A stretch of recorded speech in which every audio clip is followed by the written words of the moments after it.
So I am Tiffany Franks. This is Brad Franks bringing the Hustle and Flow podcast to you. Been married what seems like forever. Happiest 5 years of my life. That's not funny. I always hate that joke.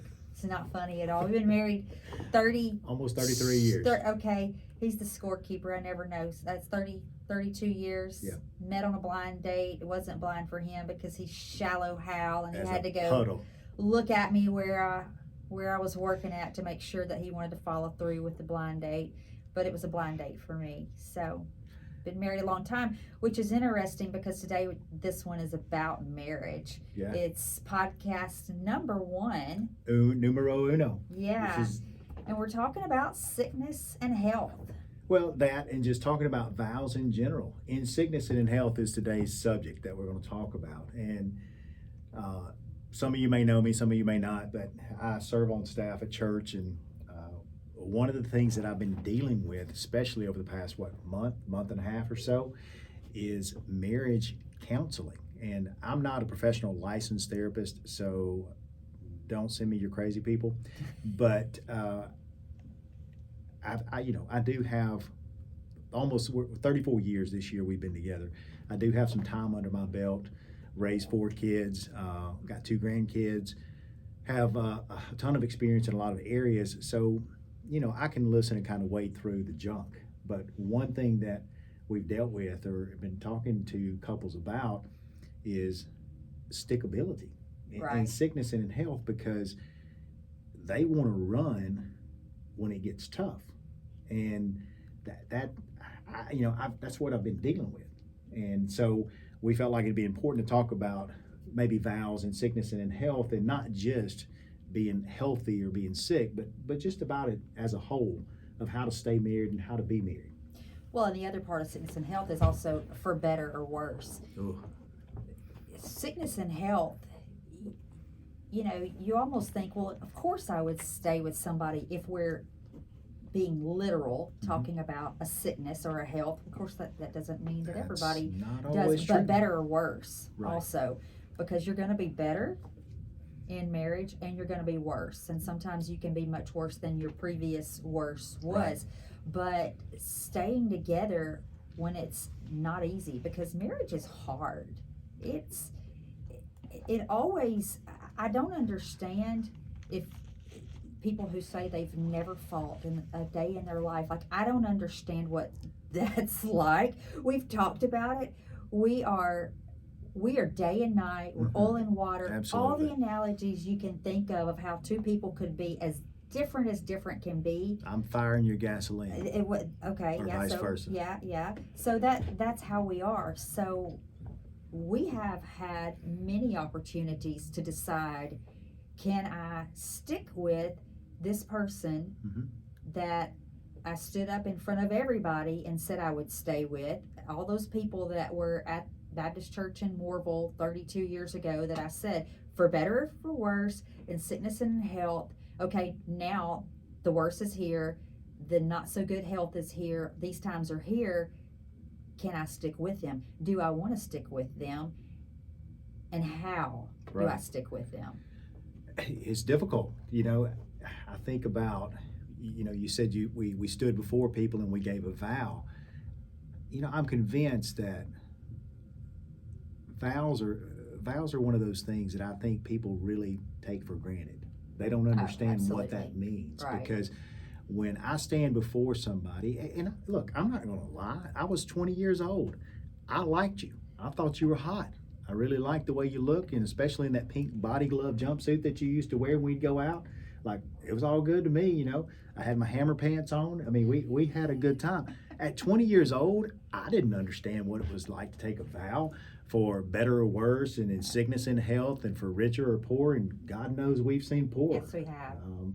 We've seen those times, and so I didn't know what that meant. I think there's a lot of people who really don't know when they take a vow that I'm really taking something that's important, that is specific, and those words are just words.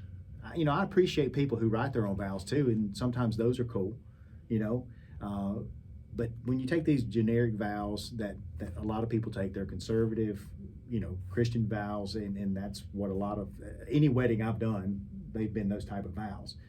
I think it's important to really understand what that looks like. It's not just I'm going to take it for better and forget the worse. It's that I'm going to stay committed to you in the bad times. And look, we've been together a long time. Over this many years, there's been some bad times. Definitely. So how did you work through that? I mean, I know how I worked through it, but we're different. How did you work through it? Well, thinking about working through it, I think when you're first married, don't you think that sometimes the way you work through it is how you saw it worked through?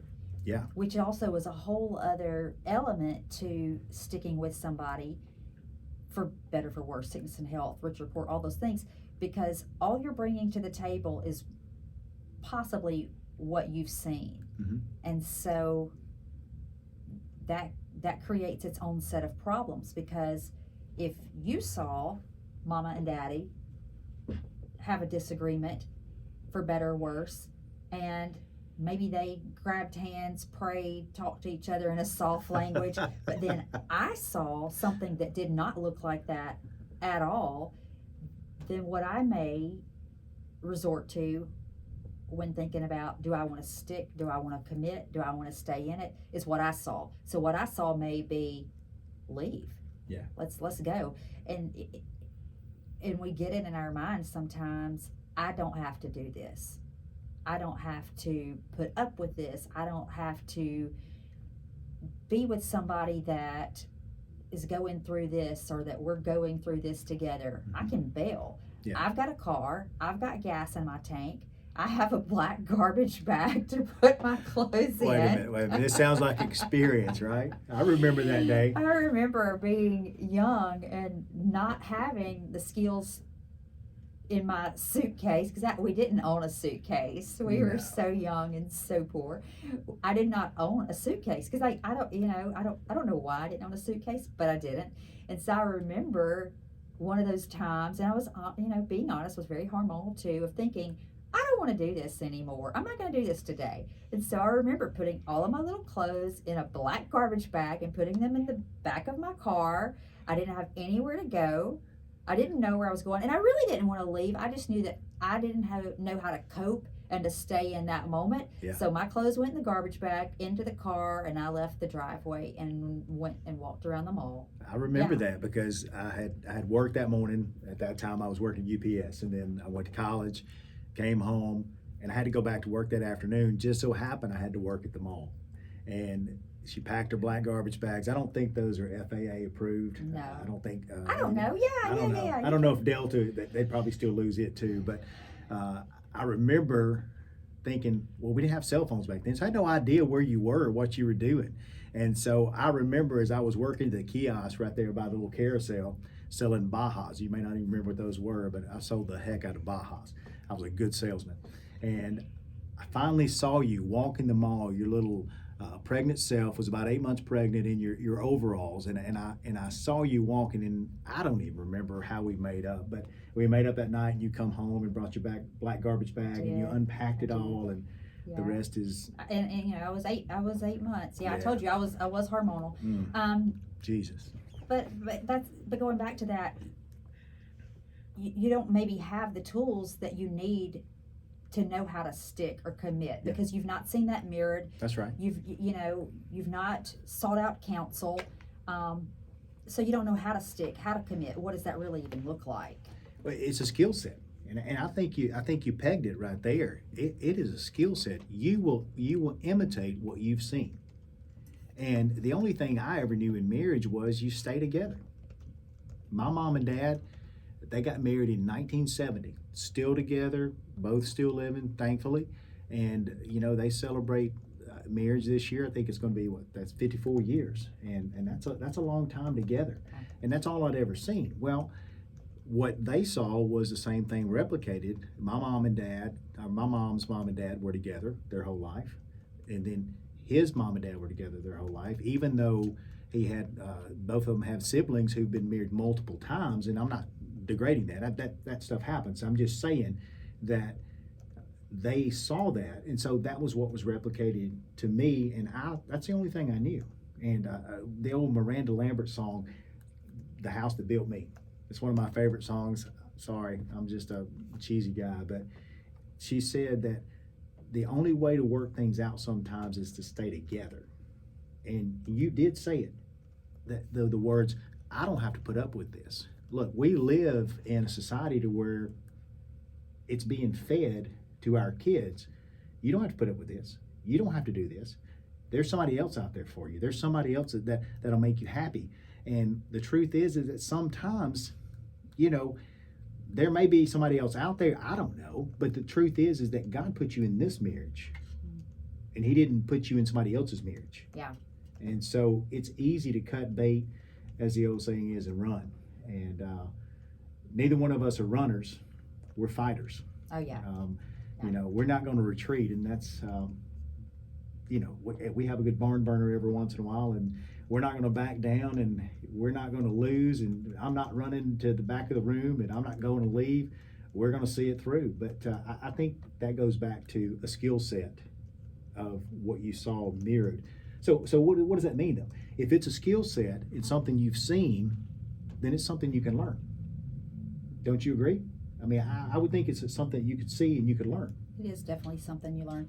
And I think, I don't know why, that if I'm going to open a business, I'm going to do research. I'm going to ask other business owners how they're successful. I'm going to get all the help I can get. Right. If I am, again, fitness, I talk about that a lot. If I'm doing something new, I'm going to look at the coaches. I'm going to look at people who have done that, and I'm going to ask questions. How do I get better at this?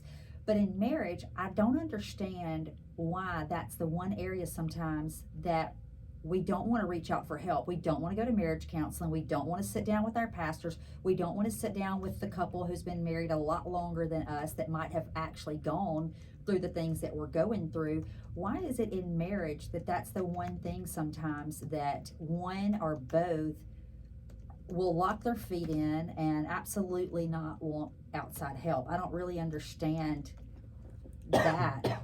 So how do you get the skill set if you don't try to learn by going to marriage? I love marriage conferences. Absolutely. I love things that help me think of things in a way I may not have thought of them. Whether it's little snippets on social media of good marriage videos,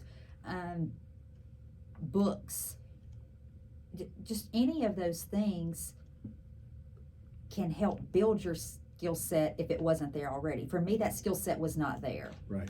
So I have had to build my skill set the right way. I've had to take all the bad stuff out of the toolbox and replace it with good stuff. Yeah. That would actually help me whenever we don't agree on something, to stand right there, like you said, and not go get a black garbage bag and the keys to my car and go walk around the mall, because that was so long ago. We don't even talk about leaving. We don't talk about divorce, which is something I know that we'll talk about today, is not talking about divorce. It does not need to be a word that's thrown around, especially if you have kids. That's a whole other thing, but kids don't need to ever hear that, that word in your house when you're just not agreeing and can't figure out how to make things worse.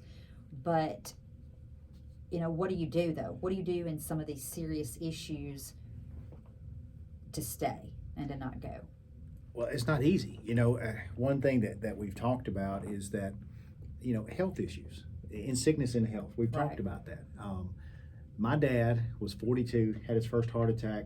He had one at 45. He's had 3 open heart surgeries. And so about 41, I thought, I don't really want to be that guy, because my dad was a man's man, and he worked his butt off. But when he had those things happen, I watched it change him. But I also watched what he did to my mother. And so I decided I didn't want to be that guy, not because I didn't love him or respect him, but I just didn't want to put you through that. I didn't want to put my family through that. So I started working out. And by doing that, I've been relatively healthy with 0 problems over the past 11 years, outside of little nagging things from working out. But weirdly enough, you don't have a whole lot of bad history of like health problems in your past, but you've had little things, back surgeries and all this kind of stuff, and so it it does come hand in hand with some of that. Um, we're looking at what one of the things that we were talking about is that health issues, how they affect your marriage. Well, nobody signs up normally to, knowing they're going to be a caregiver. Right. So times will come in your marriage when you do have health issues possibly, and you have to assume that role, and it could be for a long time. Thankfully, in ours, it's usually because I'm clumsy, and mine is injury. Absolutely. I think my last injury was I was out running and rolled my ankle on a magnolia pod on the sidewalk. So of course, in the middle of the city. Yeah, Who does that? yeah. And so it's stuff like that. And so thankfully ours is little stuff of you having to contend with me being in a boot 3 summers in a row or something like that. But we haven't had to deal with serious issues. So how do you do that? And how do you do that when I know that we talked with someone recently where their health issues even caused bedroom issues. That's serious, because you don't go into marriage thinking at 40 years old playtime may be over. Right. And that's a good point. Because the vow said, in sickness and health, for better, for worse, for richer or poorer. And look, everybody probably would like to edit those to say, in health, for richer, for better. Right. But you don't go into, because here's the thing. I don't know if you know this or not. Life is not one straight line. Life happens, and you have to learn how to contend with it as a married couple, whether it is a kid who falls into addiction, or whether it is a spouse who has health issues, or whether it is all of a sudden your mom or your dad dies unexpectedly, or there's just something major happens. For me, the only person I have to lean on is you. I mean, I have God, and I do that, but you're my person. And so when I have to deal with issues, you're my sounding board, and you're the person that I go to. And so that's what all this is about, in my opinion. How do you deal with that? You can't just run, and you can't just say, you know what, I'm here for the good times, and whenever you get through your bad stuff, if you'll just call me, I'll come back and I'll carry it to El Agave and we'll eat. And that's a plug from my friend Moses over there. But we enjoy eating there. He's a buddy of ours. But how do you deal with that? One of the most respected men that I know that I can think of is Dr. David Langerfeld. If you remember David at Harrisburg, his wife, I can't remember exactly what condition she had, but she was bedridden. And David was the executive education pastor at Harrisburg. And I'm telling you, one of the best men you'll ever meet. He would go work, he would do his job, he went home, and he always consistently took care of his wife. And it was respected. He could have hired a sitter, he could have put her in a home, but he chose to do that. Why? Because it goes back to the commitment of a vow and the seriousness of what he took that to be. And so that's just my thought there. Well, and there's one thing I know. So when you stick together through some of these hard things, a kid that's causing you grief, a job loss, right, a death of a parent, when you stick together through those things and buckle in, what I know is that your marriage is so much stronger and better later. Right. And so when the next thing hits you, you're a little stronger. Right. And then the next thing hits you, you're a little stronger. But you don't get stronger by retreating into yourself, thinking about how much better the grass would be on the other side, if you don't link up with your partner and decide, okay, this is where we're at. Mm-hmm. How are we going to get through this? Right. Do we need outside? Do we need to call for backup? Right. Do we need to seek out somebody that can help us through this? Let's pray. Let's fast if we need to. that's the way you get through some of these things. I mean, I know there's things that it may be harder to do that. Mm-hmm. Some things will be easier than others, obviously. But that's the way you get stronger as a couple, is deciding better or worse means we're going to link up and Right. we're going to lock in and we're going to figure out how to get through this. Well, and I like what you said is buckle up. And that really sums it up in a nutshell. You're committed, but there is going to be some bumps. There are going to be some places where there's a pothole that you didn't expect, and there's things that are going to happen, and you've got to buckle up. You know, if I don't buckle my seatbelt, which I'm pretty disciplined to do. Yes, you are. If I get stopped by the police, he can give me a ticket for not buckling up. And I think in marriage, maybe we should have the marriage police. They should give you a ticket if you ain't buckled up or engaged. And I think that it really comes back to what you said is working together and linking up, because you are my partner. You know, in business, if I have a partner, they should share the burden. Right. And that's what marriage is being able to share the burden together and linking up and making better decisions. And it's not just about the good times. It's about just as much working through the bad things as it is working through the good things. And I believe this. I believe if you work through the bad things, good things tend to happen more, because you see it differently. Right. When you work through the bad stuff. Yeah, you do. And so that's just kind of where I'm at with that. Well, I think you enjoy the good things much more, and you both appreciate the good things much more when you've joined hands and went through the bad stuff and stayed and stuck it out. I can't imagine for me what my life would have been like if I stayed on the run the night that I put my bag in Right. the car and Yeah. decided I don't have anywhere to go, but I bet I can find somewhere. You know, I don't know what that life would have been like if I hadn't have stayed. Because we have a great marriage. Absolutely. It's not a good marriage, it's a great It's a marriage. great marriage. We're best friends. Mhm. We have a great time together. We do. love to annoy each other in the ways that make us Who we are. who we are. We have a great family, and so those early years, and it may be once or twice in the middle years, if we would have followed through with that thought pattern of I'm gonna go, none of this would look the same. It wouldn't. I can't imagine what kind of awful person you would have if you didn't have me. Me either. I can imagine that you probably would still Facebook stalk me and Every day. every Twice day a day. to look at what you missed. But anyway, well, hey, listen. Thank you so much for listening to our podcast. There's two types of people. There are those who walk the walk, and there's those who talk the talk. And look, we prefer to be the former. We want to walk it out every day. Thank you for listening to our podcast. We look forward to hearing from you. Hey, click a like button, follow the podcast, and give us a 5-star review if you enjoyed our podcast.